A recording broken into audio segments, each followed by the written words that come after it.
Colonel Muhammad Khan, لیکن تار پڑا تو فقط اتنا لکھا تھا، تمہیں ٹریننگ اسکول مہو میں تربیت کے لیے منتخب کیا گیا ہے، 8 اگست 1940 کو حاضر ہو جاؤ۔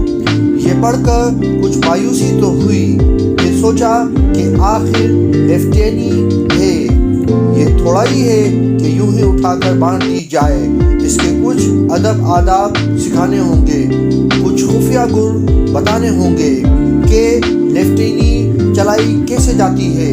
چنانچہ خوشی خوشی دوستوں سے رخصت ہوئے، ہر طرف سے لیفٹیننٹ صاحب کہہ کر پکارا جا رہا تھا، جو ہمیں بے حد خوشگوار محسوس ہوا۔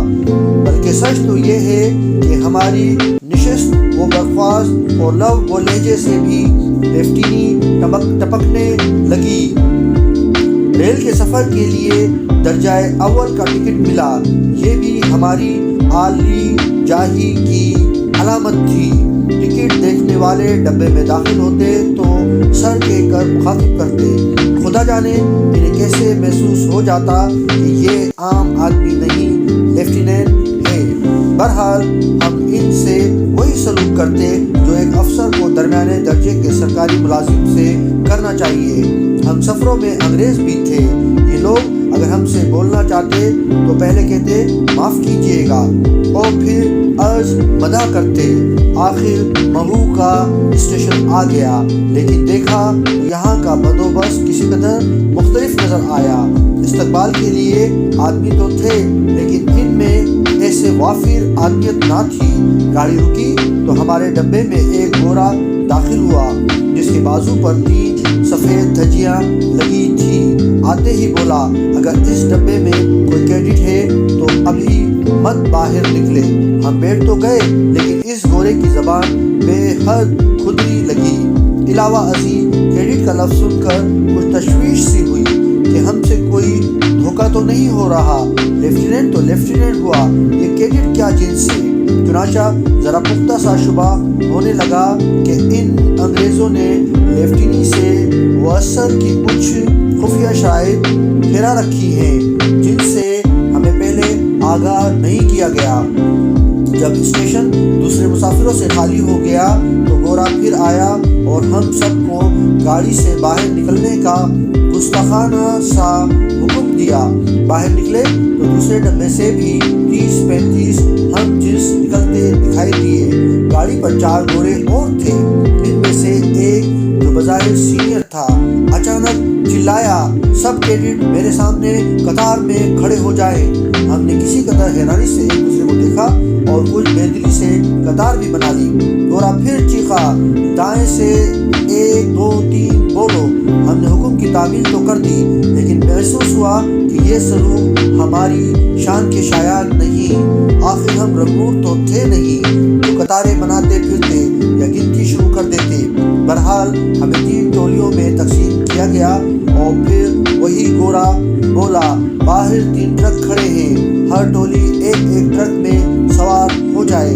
ہمیں یقین ہو گیا کہ ضرور کوئی غلط فہمی ہوئی ہے۔ کچھ بھی ہو، ہمیں ٹرکوں میں لے جانا شدید غلطی بلکہ بے ادبی ہے۔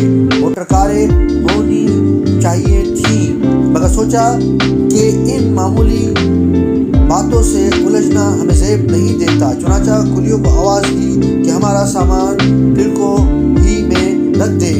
ہمارا یہ کہنا تھا کہ گورا گرج کر بولا، کیا کہا کلی؟ تم فوجی اسکول میں آئے ہو، اسپتال میں نہیں۔ اپنا سامان خود اٹھاؤ، ٹرکوں میں لادو اور اوپر بیٹھ جاؤ یا کھڑے رہو، سمجھے؟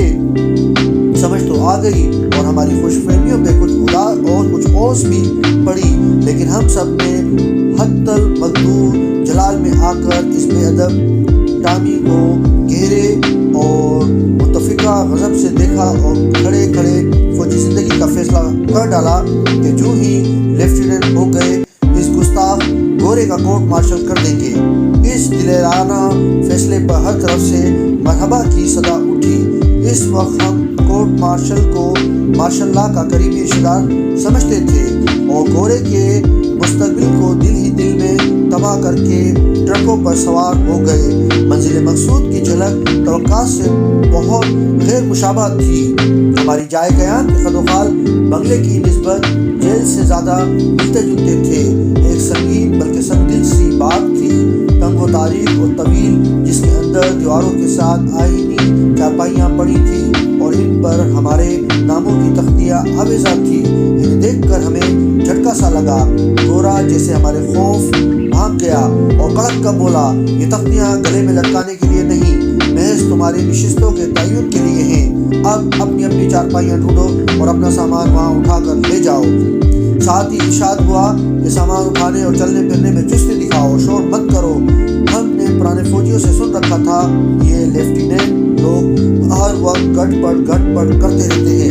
انہیں زبان بندی کا حکم دینا چھوٹے منہ کی بہت بڑی بدتمیزی ہے۔ ایک حضرت بولے، ان جاہل گوروں کو کیا معلوم، ایک لیفٹیننٹ کرنے پر آئے تو کیا کچھ کر سکتا ہے۔ لیکن کچھ سوچنے کے بعد ہمیں یہی مناسب معلوم ہوا کہ کورٹ مارشل تک باوقار خاموشی اختیار کرنا قرین مصلحت ہے۔